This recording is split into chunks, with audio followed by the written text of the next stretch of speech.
Thank you.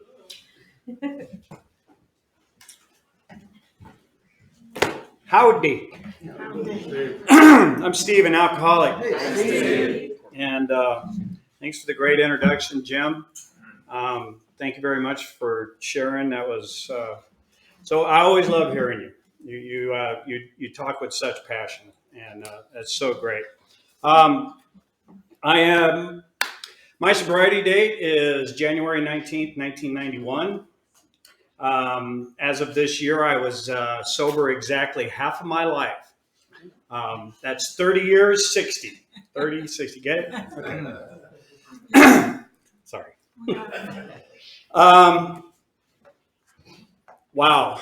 What an honor it is to be here at Intergroup at Gratitude Night and to be asked to share in a meeting in Alcoholics Anonymous. That's such an honor. And it's not always easy. You know, I have this angst about speaking in front of people, just like, you know, it's like this. AA give me my life back. So if I feel like if I'm not saying the right thing, they might take it back. You know, I might lose something, you know. So I want to make sure that I'm talking right and being the best service that I can to Alcoholics Anonymous. So I truly am grateful to be here. And let's see what it was like. Well, it was pretty ugly. And, you know, I did all the right things to qualify.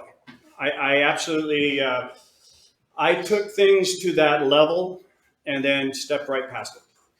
Because I'm not a half measure guy when it comes to ruining my life and everybody's life around me. I do it without effort. I can screw some things up. I know how to do that. And there's some information in this book, the big book, that I'm going to refer to, because I got to tell you, the only thing I know in Alcoholics Anonymous is what I've learned out of this book, sitting in meetings and hearing from you fine people. That's all I got. I can tell you that where I came from, my family was a wonderful family. You know, we all had our defects of character, for a lack of better terms, but you know, we always tried. I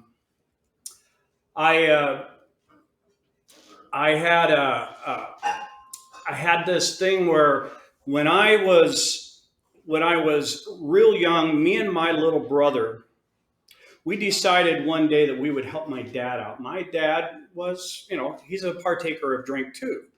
And he had some extra empty brandy bottles in the back of his car. And me and my little brother, being the good kids that we were, we thought we would clean them out for him. Well, do you know that little bit of stuff that is always in the bottom of a bottle? It seems like you can never get it out of there. We could. And now, let me tell you, I'm 8 years old. My little brother is 6. We filled this, we took all these bottles and we put it into this bottle, and we had about that much whiskey in the bottom of this pint. And we thought we were getting away with something. Now, my dad's standing about right there, you know, and we're doing this really cool thing where we're putting all this stuff in the garbage cans. We're cleaning all this stuff out, and we left that bottle sitting there. And, you know, we hid that bottle, and we went back to the back 40. We found an old shed that we had back there that we used to, as kids, used to do things in. And we tried to drink that stuff. And I took a drink of that thing, and it burned, and I hated it. Ceremony brandy is not good, even no matter what you put in it or what you take out of it. But both me and my brother, we just hated it. And we said, man, we will never, ever do that again. So the next time when we did it, we cleaned out his car, and we thought, well, maybe we won't have as much in the bottle, and maybe, you know, it'll taste better this time, right? So I'm only telling you that because that's the kind of alcoholic I am. That's my brain. That's how I roll with things. I wanted at an early age because I felt like I had this hole within. I didn't know how to feel. I always felt out of place. I never felt like I fit in anywhere. And right about 12 years old, I found out that I found my place, that alcohol filled a hole that, only a spiritual condition, as I would learn in the program, would fill.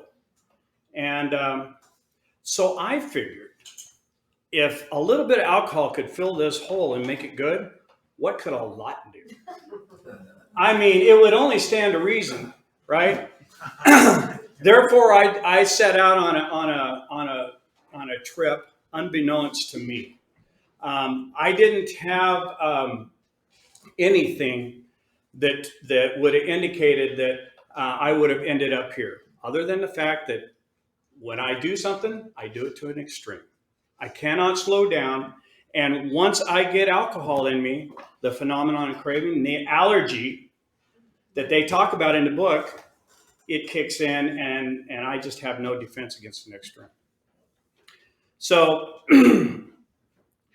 when I was younger, we used to go out to the lagoon, right, in Eastern Washington. Okay, this is Kennewick.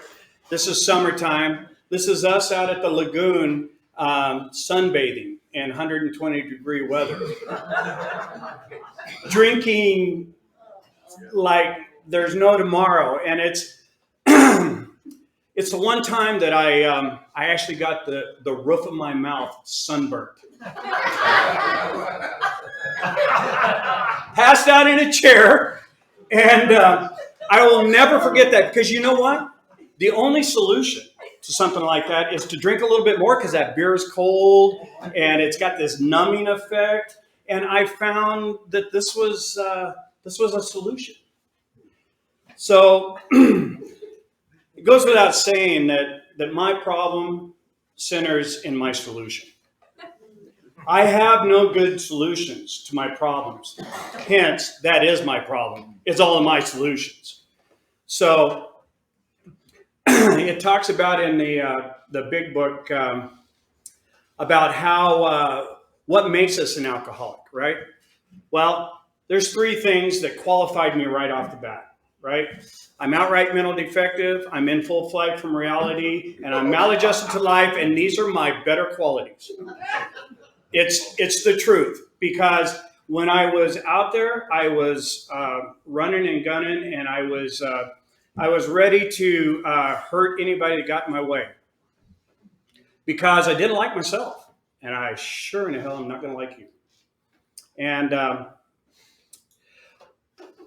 I went on this journey, and I found out that the more alcohol I could drink,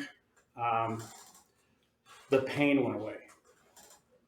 And then this one night, which is my 19th birthday, they threw a party for me.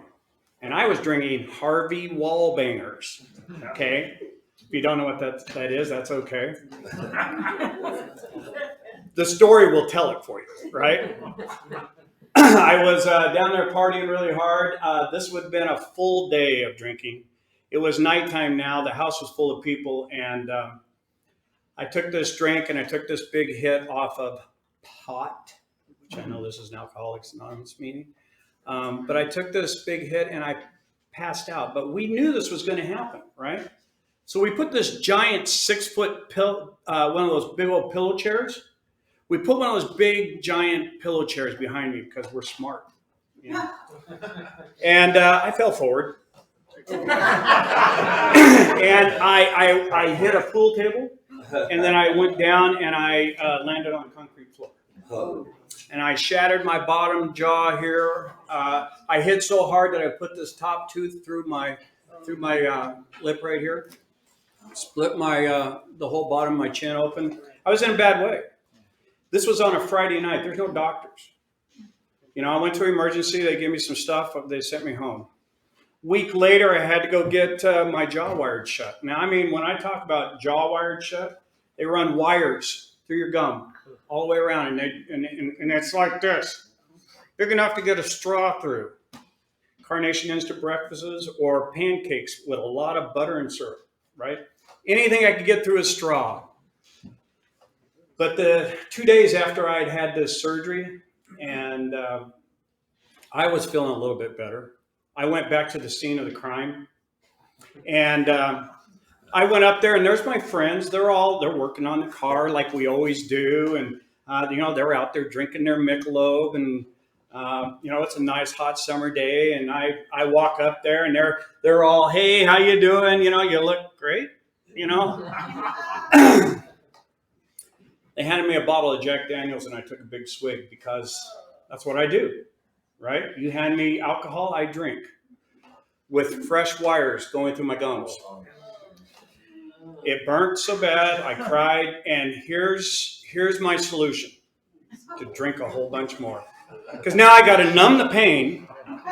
I cannot stand this pain that I'm in, so I hit that thing hard, and I got completely shit-faced all over again. And that describes what kind of alcoholic I am.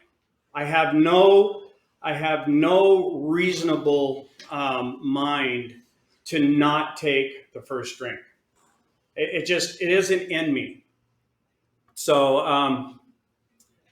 that just kind of gives you a little precursor to why I would qualify for Alcoholics Anonymous. I've been through this book. I sat down and I write notes down. I've spoke at a couple meetings and I write these notes down and I never read them. What's up with that? Why do we do that? You get all nervous about this, and I got all this stuff in my head, and I probably won't say any of it. It's okay.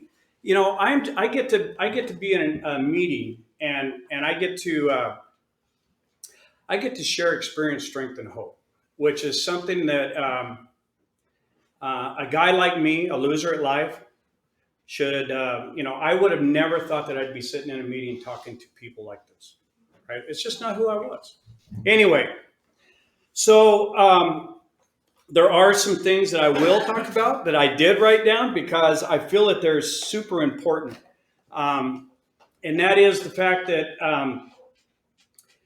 the people that have come before me, I have a sponsor, and all of you fine people that sit in these meetings, this is how I get to be sober today, is I go to meetings because I try to stay in the middle of the circle. There's an old saying where they talk about they used to hand out those plastic desire chips. You ever seen those? Just a plastic, like a poker chip. But, they always described Alcoholics Anonymous to me as if you stay in the center, it's nice and smooth. And as you go out to the edges, it gets real rough. Right. And I believe that to be true because, I'm only good when I'm in here. If you're new tonight, welcome. I am actually what they talk about in this book as a type 4 alcoholic. Okay. Now, if you don't know what that is, this is a perfect time to get together with your sponsor, read the book, and find out what a type 4 alcoholic is. And if you don't have a sponsor, this is a perfect time to get a sponsor. But that's who I am. That I might even made 4.5. If it would have had that extra part in the book, I could have probably made 4.5. But when I 14 minutes. God, 14 minutes already? Jeez, isn't that amazing? It's over. It's over? Okay, It's sober. So, how'd I get sober? Well, I don't know. I can tell you this. I can tell you that towards the last part of my drinking career, I was hitting it hard. And I went, one day I thought I had the flu. And I had this solution-based idea that if you get in a hot bath and you drink a bottle of tequila, that would help me sweat that flu out of there, Because isn't that what everybody does? I did that to the point where I had alcohol poisoning, and but I didn't know it. And I was sweating. I felt like I was sweating so much that I had white powder on my arms. I was so dehydrated. Another solution-based idea that I had, right? But anyway, they took me to treatment, or they took me to detox. I walked into detox. I stayed there for 8 hours. It was a 24-hour mandatory stay. I sat in there for 8 hours, buddied up with a guy that was getting ready to get out. And I got all buddy-buddy with him. And when his family came in to welcome him back into the world, I became a family member. And I walked out with them after only about 2 hours, 3 hours in detox. And I fell to the bottom of the hill and rolled right back into a bar. And that's just how I roll. Right down the hill, back into a bar. Get it? Okay. Terrible. So I got sober in 1991. That was only after I had beat up a cop, had DWI, resisting arrest, injury of police property. I don't know. There was a page, there was a page of stuff that I did, and they said, "Well, we're going to give you an option. We think you can go to treatment if you would like to, and you don't have to go to your court date." And I had to think about it. I really did, because I didn't know that I wanted to get sober. I didn't know I was having any problems. I figured a successful drunk was, coming to the next day, right? Shit, that's how I played. But I did choose treatment. I went over to Bremerton Kitsap Recovery Center, and I got to go in there and watch them stand in a circle and chant. Scared the shit out of me. But something took, I was actually sober for the first time in 30 years or 19 years. I was sober for the first time. And I literally, when they talk about seeing the light came on for me. And I got out of that treatment center and I went into outpatient, and then I walked up to Serenity Hall for my very first AA meeting. I opened the door at 7:30 in the morning. I took my dad with me. I told him, I put him out there on the sidewalk, and I said, "Dad, I'm going to go in here, and if I'm not back in 5 minutes, you come get me." So that means they got me. And sure as shit, my dad stood out there, and I walked in, and our buddy Don Ritter was sitting there at the chair, along with Two Gone John and Drop Dead Fred, and some other characters that Alcoholics Anonymous produces. And Don said, "There's not a meeting. It's all over. But if you come back at noon, there's going to be somebody who wants to talk to you. They're going to have a message for you." So I came back at noon, and I waited, and nobody got up and talked to me. And Don came up and says, "Oh, yeah, maybe it was a 5 o'clock meeting." So I went to the 5 o'clock meeting. There's the story. I've been going to meetings ever since. I didn't know that things were going to happen the way they did. My dad was sober about a year before I got, maybe 2 years before I finally got sober. My older brother was sober a year or so before I got sober. And I buried both of them drunk. And because that's how the program works. I mean, this is how the program doesn't work right, because they wouldn't go to meetings. They tried to do this white knuckle, and then unfortunately it, there was just not enough time. Alcohol is the rapacious predator that takes us down, and it took them down. But I had these guys that were telling me that, Steve, you really don't do good when you're drinking. Well, I had some examples, and I could give you plenty more, but I didn't know the whole story behind it until I got to the meetings. And and then that's when I found out some interesting things. Like there was two things. Maybe you relate to this. I don't know. There was two things I hated: change and the way things were. I could not stand the idea that I felt so uncomfortable in my skin, and that was sober. You know, and it wasn't until I was able to hook up with my first sponsor, and you know, God put the right amount of crazy in my life because I needed crazy. I came into this program crazy. So I was able to, as Alcoholics Anonymous is, you know, we're all people, you know, that it's how we get sober, because I can speak to you easier than I can speak to my own family members.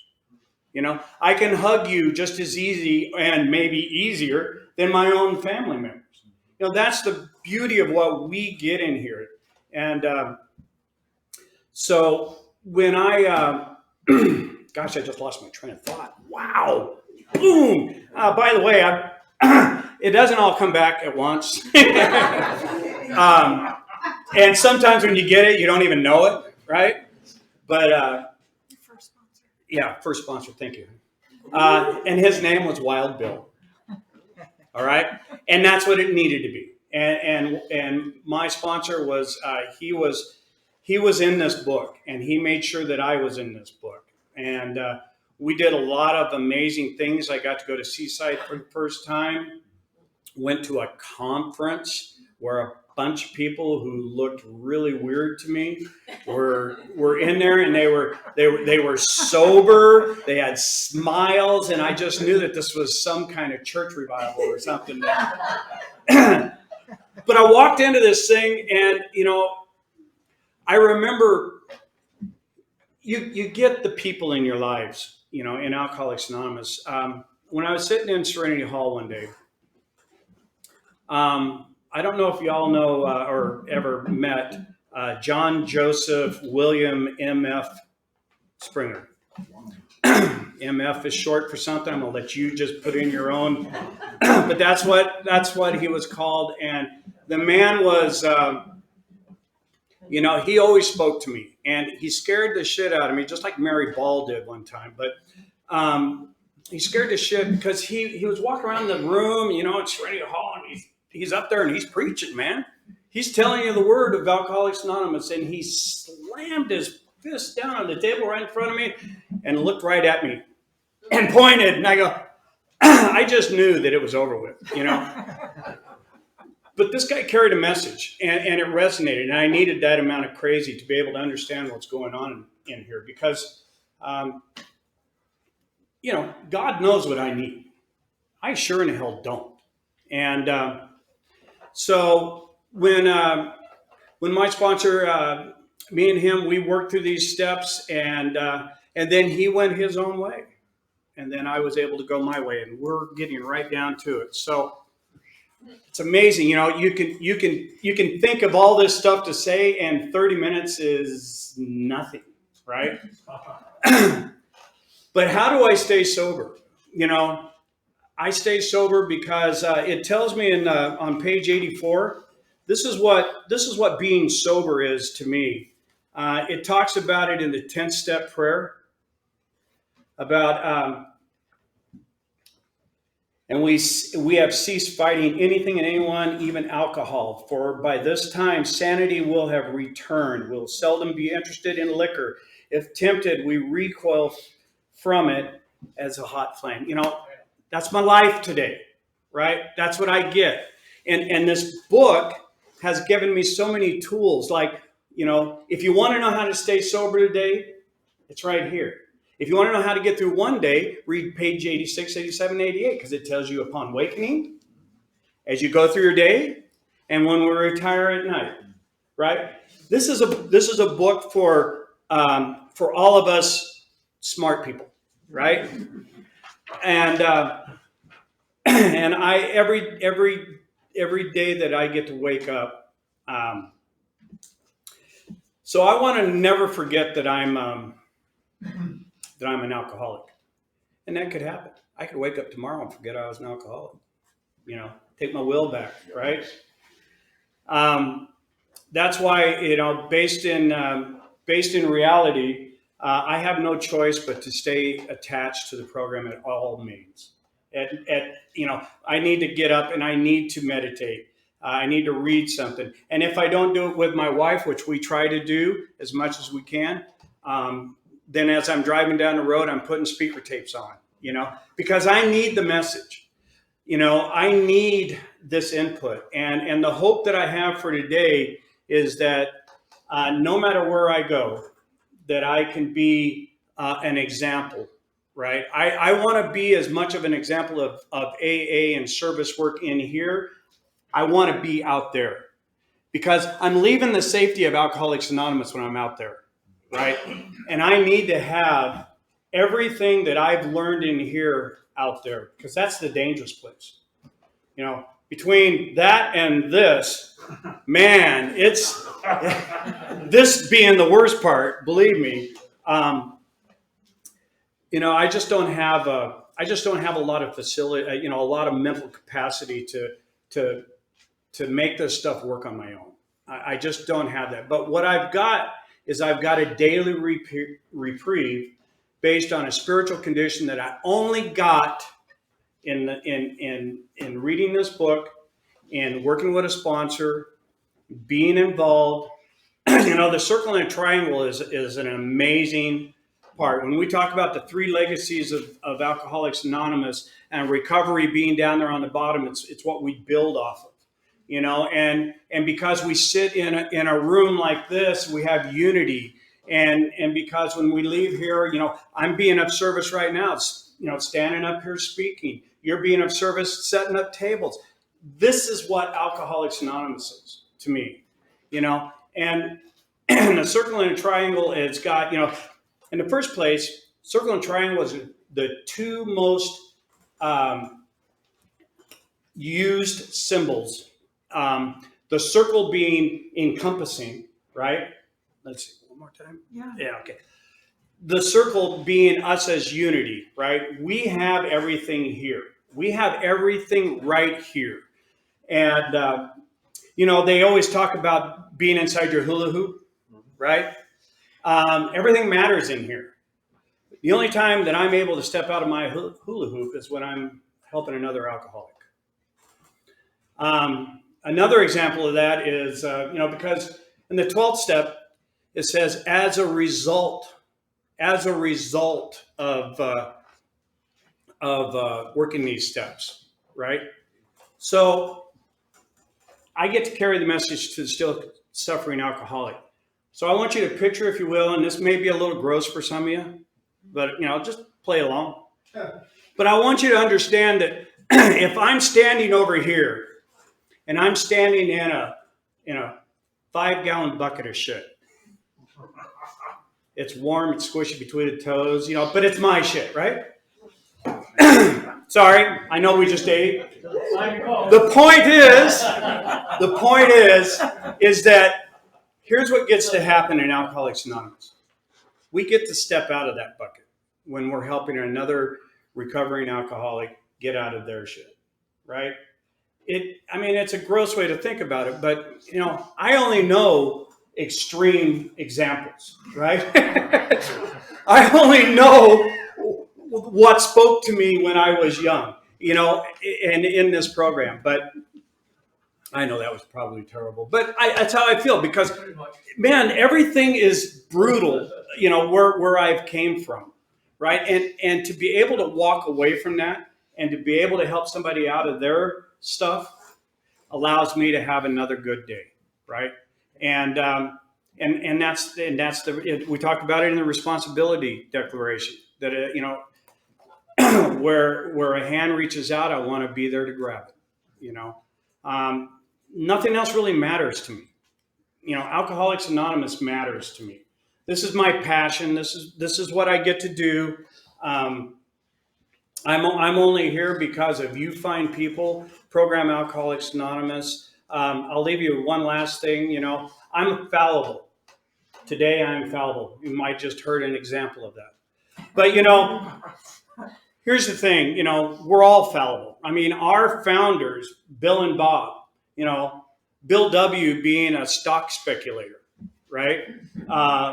Dr. Bob being a proctologist. Two guys you could definitely lose your ass to if you're not careful, right? Now, the thing is here is that it's really important for me to understand not to take myself too seriously and to be a part of what goes on here as a whole. And I can only do that when I get to sit here with you wonderful people. I think that's my time. Man, thank you.